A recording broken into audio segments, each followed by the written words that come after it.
Hello again, welcome back everyone. LiquorHound here with you, and thank you for joining me once again for another spirit review video.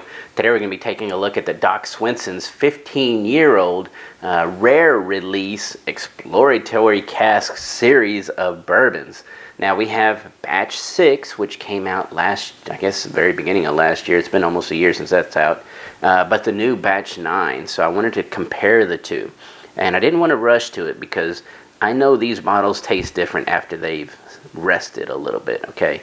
So both of these bottles have been open for probably, I'd say, a good 2-3 months now. So they've had plenty of time to really evolve and settle down. So we're going to really get a good example of what they truly are today. Now, batch 6 was bottled at 118.2 proof, so it has the advantage there. There were 2,644 bottles of it created. Now, batch 9 was 113.8 proof, but there was like double that almost. Those 4,220 bottles in this batch. Now, the way this worked was, you know, Doc Swinson's is a brand coming out of I guess a company in Washington State. And they specialize in sourcing whiskeys from MGP in Indiana along with Kentucky. Now these, on the label, it tells us it's a Kentucky straight bourbon whiskey. So we know it's coming from there. And we know it's 15 years old. It does tell us that. And so they can't, because of the way when you're buying totes of whiskey like this, let's say a big distillery needs to get rid of some barrels that they feel are not their profile. And even though they were 15 years old, this distillery decided we're going to go ahead and sell them. So they'll usually dump the barrels into these big totes and then sell the totes off in lots. Now, you don't usually get to taste the lots. Usually it's just, you got to put up the money and buy the totes. So I imagine that's what they did. And I'm not sure how many they bought. I know of another company that probably bought about 22 totes. And maybe I'll review that bottle in my Patreon video. I'll tack this on to the end. So we may see that one there in that video. Well, it's basically the same video, just extended. We'll see that on Patreon. So join us over at patreon.com/LiquorHound if you can. But if not, we're going to see what these totes taste like. Now, the one thing I will say is that, you know, by the bottle numbers, it's definitely more than one tote in each one of these batches. So, you know, there's not a whole lot of them. I will say that. I don't imagine there's a ton of them. So I don't know how much longer we're going to be seeing 15-year-old Kentucky bourbon from Doc Swinson's, or even the other company that we'll see later. Now, the other brand. Now, the one thing I will say about these bottles, retail pricing on them was about $145 for me. It's not too bad. Again, 15-year-old. Of course, when you're buying these lots of totes, you have this kind of like a non-disclosure agreement where you can't talk about where the bourbon was coming from. But they did leave little clues because they didn't nail down the mash bill, but they did say it was about 78 to 79% corn with near equal parts of rye and barley. And one distillery that happens to have a mash bill very similar is Heaven Hill. They do a 78% corn, 10% rye, and 12% malted barley mash bill. And, you know, a lot of people think that's probably what this is, okay? And I know there was some people thinking maybe it was Beam. Beam has 75%. To me, when I nose this and when I tasted it, there's no doubt. I know what it is. It's definitely from that distillery that had that big fire in '96. All right, Heaven Hill. All right, here we go. We're going to start with batch 6 on the nose. Nice, very nice. Caramel, brown sugar together. Lots of rich, sweet oak. Lightly nutty. Baking spices. Almost like a cinnamon roll heart type essence. Raspberry cherries. A little bit of plums. Almost a little hint of roasted coffee bean in this one. Clove to go with that cinnamon. Orange oils in here. Tobacco. Leather. And of course, sweet, rich oak. Very, very nice there. I picked up when I was on the edge when I was exiting the glass. There is a little bit of like a polish. It's almost like a cider vinegar polish that I'll pick up sometimes. That's in here. Just another complex note to it. All right, batch 9. For batch 9, okay. It's similar, but this one's more focused, a little more on the oak here. Still has cherries, raspberries, a little bit of apple tone, just a smidge. You know what? Not even apples. It's like the red apple skins. Red apple skins in this one. Maybe even a little blueberry going on for batch 9. Baking spices, cinnamon leading the way, clove.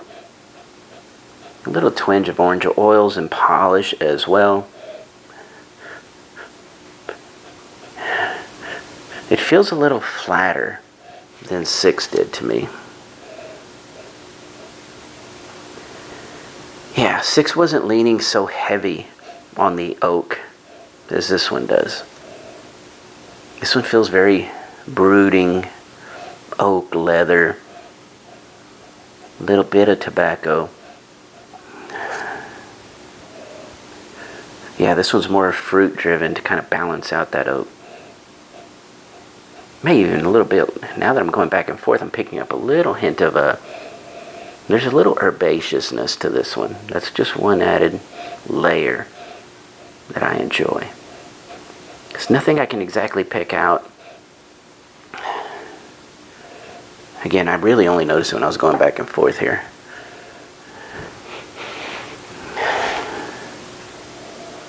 Oh, cedar.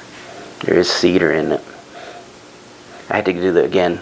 Kind of, sometimes you have to mix up, you know, I'll take big inhales to kind of pick the fruits, and then sometimes you have to do a little slow inhalation to kind of pick the subtle notes.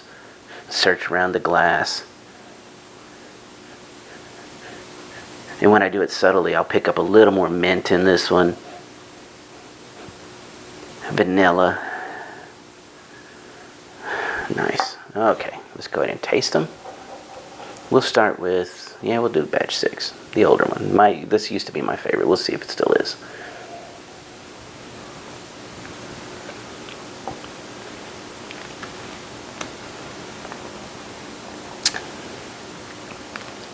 Come on. It's Heaven Hill, and it's very good.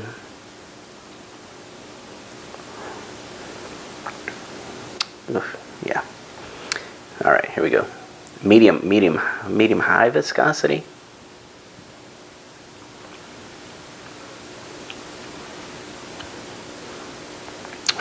The 118.2 proof makes it feel just a little more oily. Oof, man, raspberries, cherries. The cherries feel like they're like brandied cherries. Red apple skins are in this one. Clove, cinnamon. But they really kind of just brood and kind of slowly swell towards the mid palate. It really doesn't feel like it gets more intense. It just kind of just expands on the palate. Orange oils in there. Mahogany polish on the back end. Again, leather.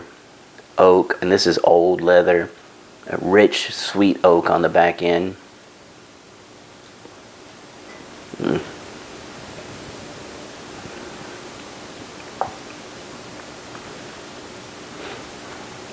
Up front, I'm searching for the little herbaceous tone I was picking up on the nose. There's a little bit of little hint of mint, and I would call it kind of just like maybe a chocolate mint going on. It hits that mid palate where that cinnamon clove would kind of linger, and then on the back end, then you get that kind of really old leather, dark chocolate, lots of dark chocolate. Tobacco leaf is in there, like an aged tobacco leaf. And of course, again, that rich oak. Yeah, that's a really good batch.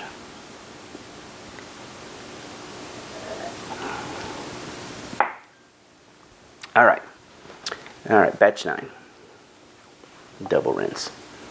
The thing that I really like about that one is not leaning on caramel. It's more brown sugar heavy. It's really brown sugar, heading almost to like a little bit of like a sorghum, just a little bit of that in there as well, kind of giving it a little more depth.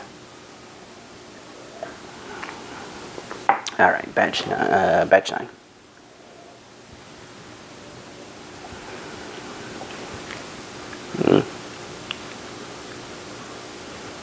It's good. Medium high viscosity again at only 113.8 proof. It drinks a little more easily than batch 6. Definitely darker. Barrel char. Brown sugar. Brandied cherries. Brown sugar cooked down. Raspberries. Again, dried apple skins are in there. Oof. There is a good amount of tannins. That's the one thing. When I get to some older bourbons or older whiskeys, a lot of times if the tannins are there, they'll make my nose itch. And this one makes my nose itch a little bit.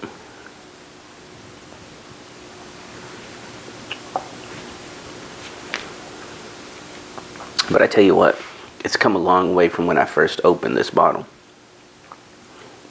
Now it's really chocolatey. And it's not just, it's like a little bit of milk with a lot of dark. Chocolatey, clove, orange oil still rolling. A little bit of that mahogany polish, but not as much as over here. Kind of wish that was a little more bumped up.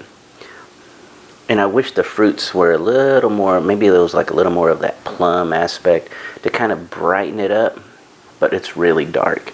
It's really nice, rich, heavy bourbon.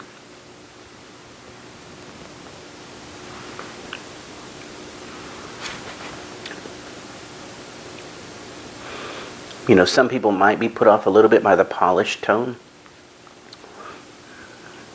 in them, but I really enjoy it. So I like mature bourbons. I like that rich old oak profile. I like it when it gets that mahogany polish. These both have it. To me, this one still, batch 6, is still going to be the most well-rounded. Batch 9 got a lot better. It's just definitely a heavier, darker bourbon. I don't feel like I could drink as much of this one as I could this one. But if you see batch 9 on the shelves, 145, 150-ish, and you don't have like a 15-year-old Heaven Hill on your bar, you should probably pick this bottle up. I think it's definitely worth picking up. Lots of stores still have it. I still see it out there. Yeah, I think I'm even going to go grab another couple.